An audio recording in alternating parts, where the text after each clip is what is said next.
E aí, people? Vamos ver como é que essa pressão vai variar? Essa pressão ela vai variar de acordo com a variação do volume da caixa torácica. E aí, nesse vídeo agora, a gente vai ver como é que é essa variação de volume, o que faz esse volume variar e como é que é esse comportamento da pressão com, de certa forma, o volume de ar que entra, tá bom? Vamos aqui então, ó. A caixa torácica, então, pessoal, ela é a responsável por ter essa variação na pressão. E a caixa torácica, ela vai variar o volume, beleza? O volume torácico.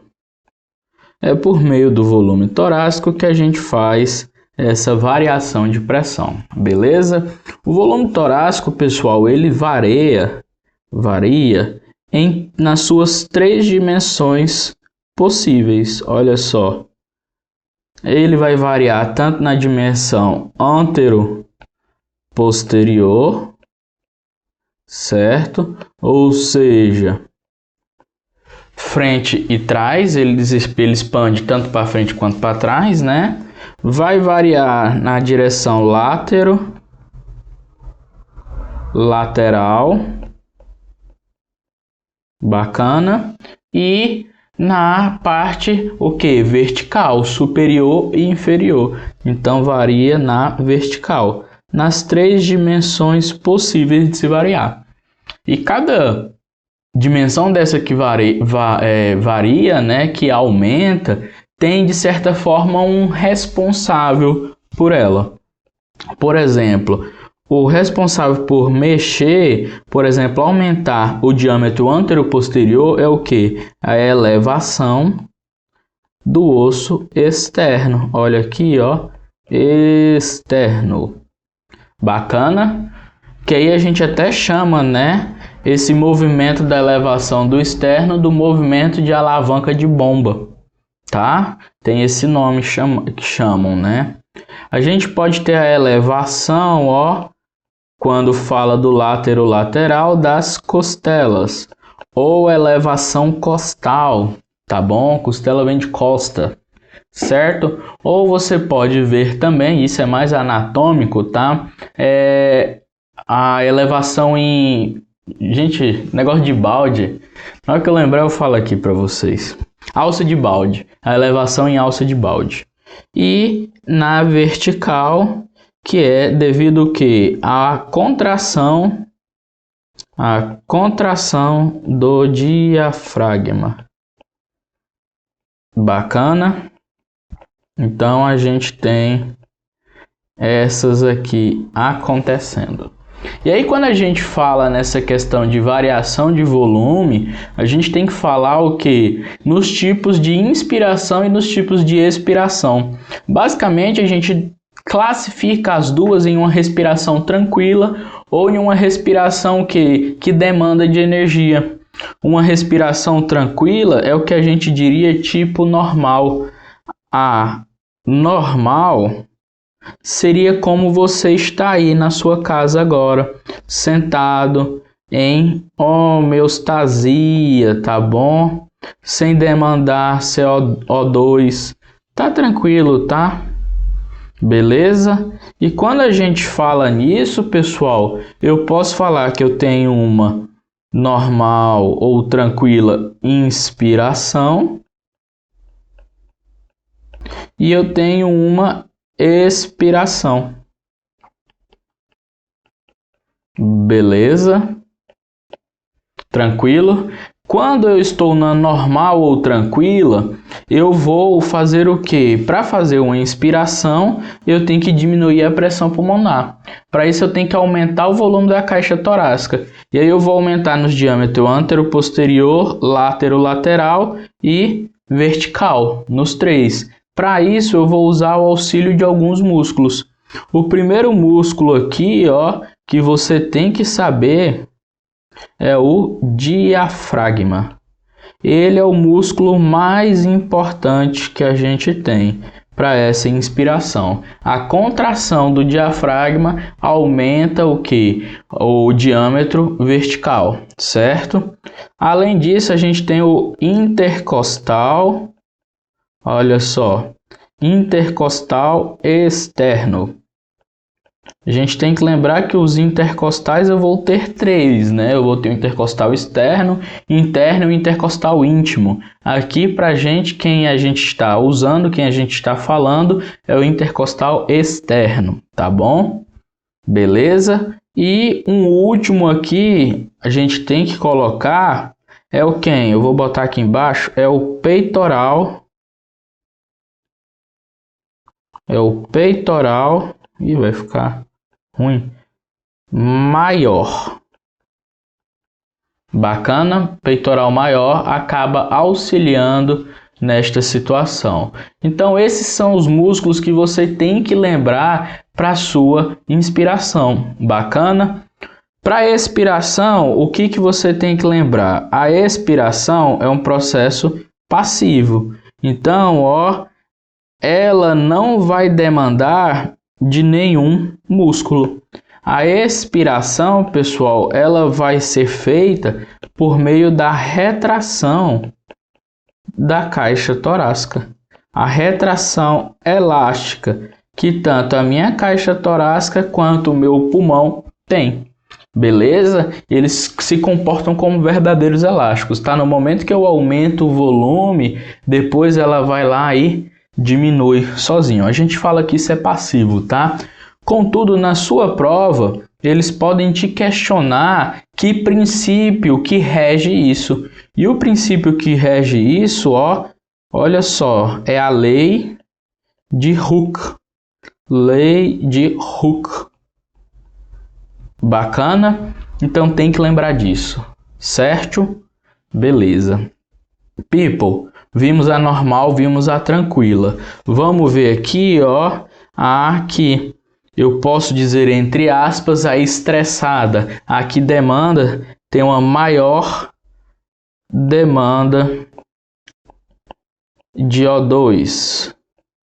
Ou que a gente também pode ouvir falar na forçada, certo? Nessa aqui, pessoal, eu, além de ter esses músculos que eu já descrevi para vocês na tranquila, eu vou recrutar outros músculos para ajudar. Então, da mesma forma, eu vou ter um na inspiração. Bacana. Vou ter um na inspiração e vou ter outro aqui, ó, na expiração. Certo? Então, ó, eu tenho nesses dois. Na inspiração, que músculo que eu vou recrutar? O primeiro que a gente sempre lembra é o quê? É o esternocleidomastoide. Por isso que quando o cara tá com muita falta de ar ou acabou de fazer um exercício, você vê aqui, ó, o esternocleidomastoide aqui, ó, chega e destaca. Certo? Além disso, pessoal, qual mais você tem que lembrar? Você tem que lembrar aqui, ó, dos escalenos. Escaleno anterior, escaleno médio, escaleno posterior. Então, eu vou botar aqui os escalenos. Isso é importante demais de lembrar. E algumas literaturas trazem o trapézio. Pessoal, aproveitando que eu falei de algumas literaturas, esses músculos eles variam de literatura para literatura, tá? Não tem um consenso. Esses aqui que eu estou trazendo para vocês, eu estou seguindo a literatura do Eduardo Garcia, que é o quê? A literatura, uma das literaturas base para a nossa prova, tá bom? Então, fique esperto que isso aí é importante da gente saber. Expiração, aqui não vai ser mais passivo.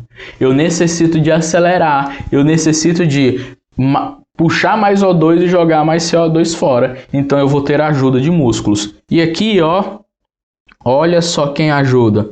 Musculatura abdominal. Principalmente o reto abdominal, puxando o quê? A síntese púbica em encontro aqui, ó, com as costelas, né? O processo xifoide. Por que que isso acontece, pessoal? Só complementando, além do reto abdominal, a gente tem o transverso. O que que isso acontece? O que que isso vai te ajudar? Quando você tem a contração desses dois músculos, pessoal, principalmente, eles vão pegar as vísceras abdominais e empurrar em direção à parede posterior.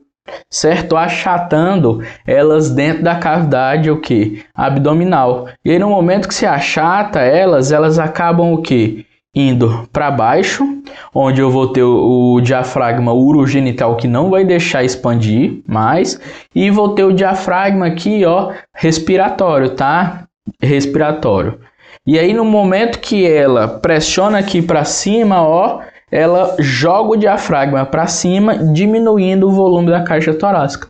Por isso que a musculatura abdominal auxilia no processo de expiração. Ela força um relaxamento do diafragma, beleza? E além disso, eu tenho aqui, ó, também os intercostais internos, certo? Vou pôr aqui, ó, internos. Muito cuidado. Se eu fosse elaborar a prova, eu ia botar os intercostais. Por quê? Porque na inspiração você tem o externo e na inspiração você tem o externo e na você tem o interno. Olha só, é ao contrário, tá bom? Ó, inspiração, externo. Expiração, interno. Então é EI.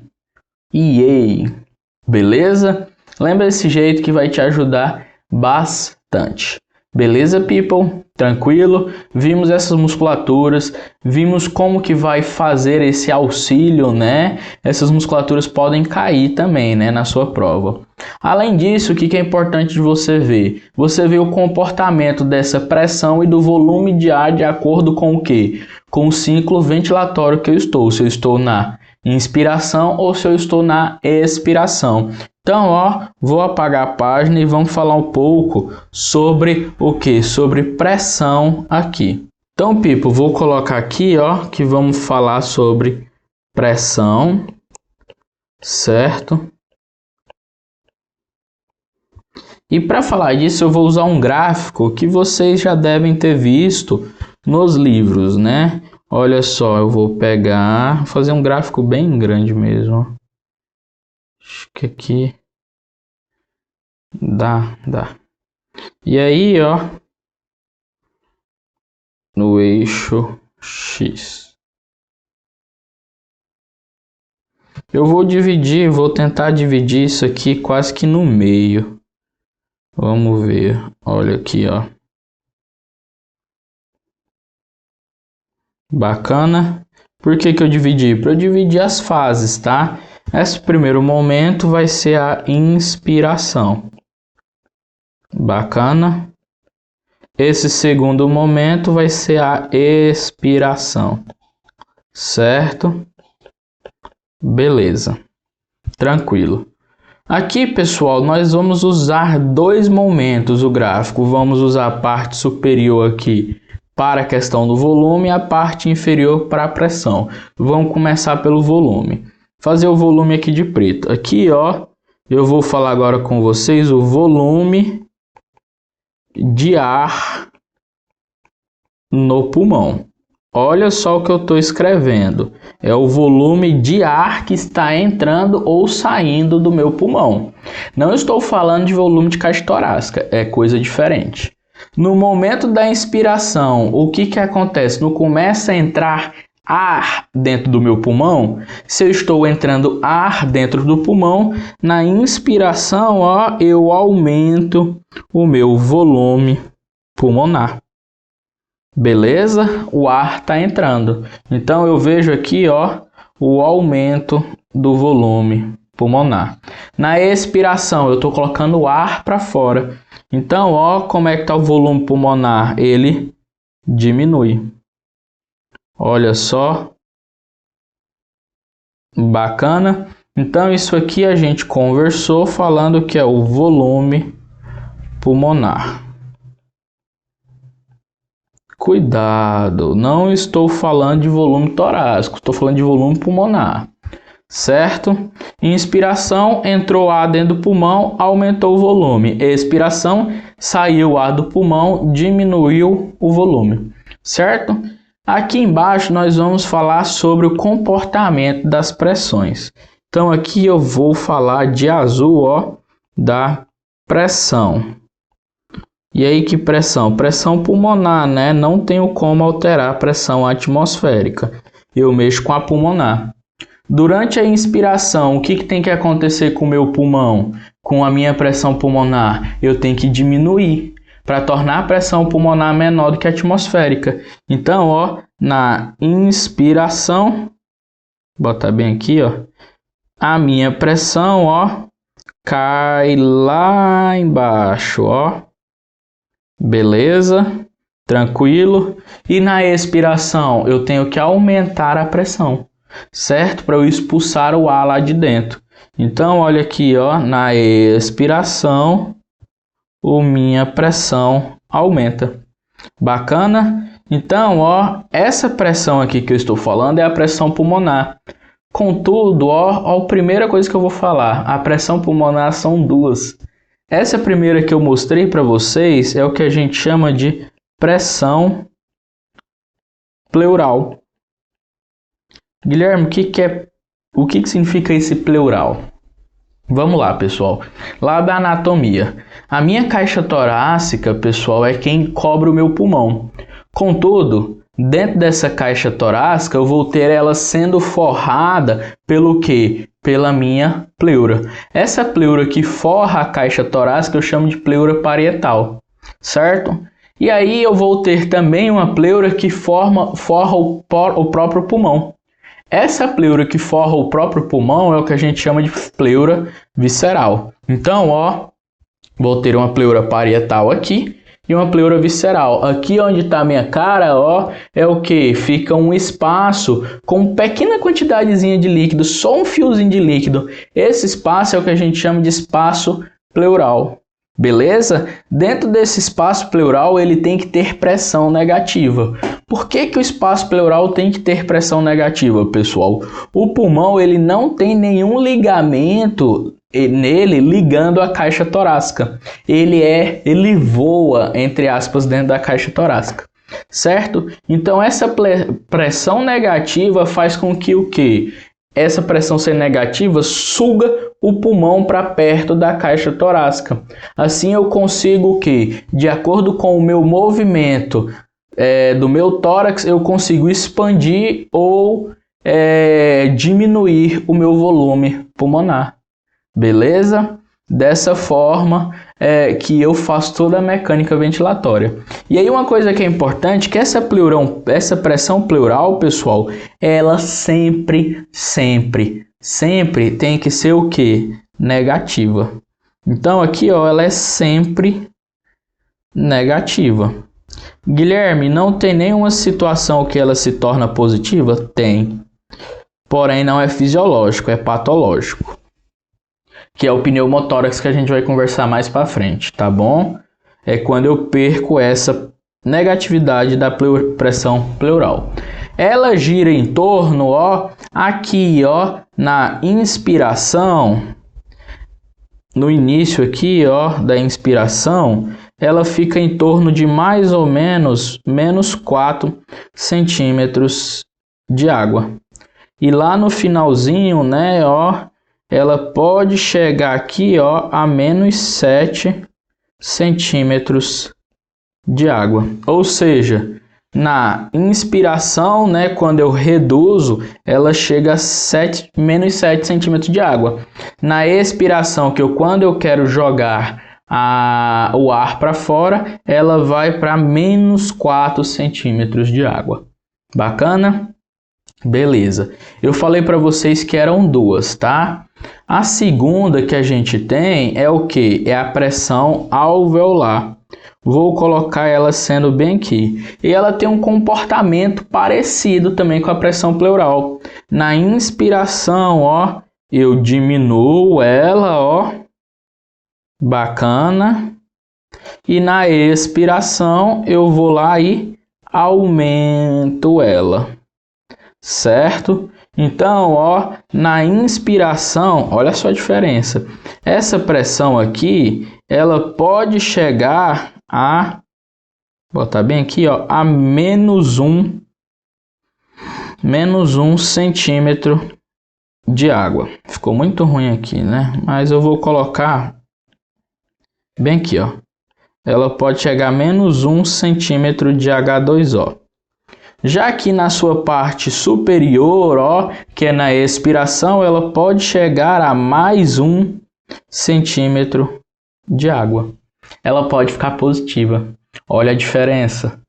Aqui eu estou falando do que? Eu estou falando da pressão alveolar, pessoal. Esse aqui de azul mais clarinho eu chamo de pressão alveolar. E ao contrário da pressão pleural, ela pode ficar positiva.